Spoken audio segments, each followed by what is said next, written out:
face à face. Deux Amériques qui ne se comprennent plus.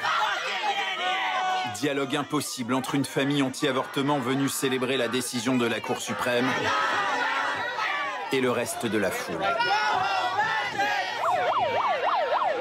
La tension monte. La police finit par intervenir et éloigner la famille.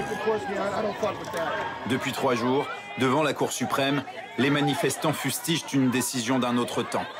Mais quelle riposte possible pour cette Amérique progressiste? Il faut qu'on manifeste, qu'on partage les infos, qu'on vote et qu'on appelle à voter et surtout qu'on fasse de la pédagogie.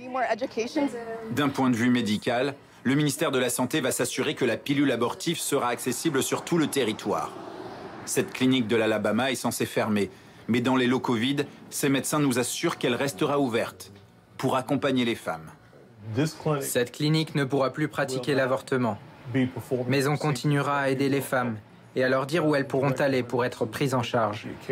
En vert, sur cette carte, les États où l'IVG devrait rester légal. Les gouverneurs de la très progressiste côte ouest s'allient même pour créer un sanctuaire de l'avortement.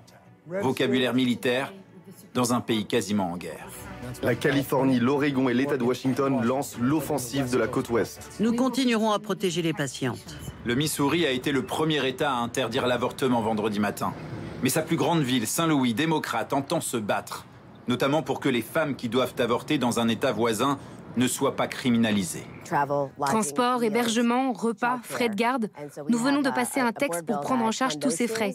Et un autre de 500 000 $ pour tous les problèmes relatifs à la grossesse. Même les plus grandes entreprises prennent position. Nike, Disney, Warner Bros. Ou Netflix prendront en charge les frais de déplacement de leurs employés obligés d'aller avorter dans un autre État. Et politiquement, peu de solutions pour les démocrates, malgré leur majorité au Congrès. Joe Biden lui-même n'a trouvé qu'une seule issue, appeler tous ses mécontents à voter massivement aux élections de mi-mandat en novembre pour donner au pays une forte majorité progressiste.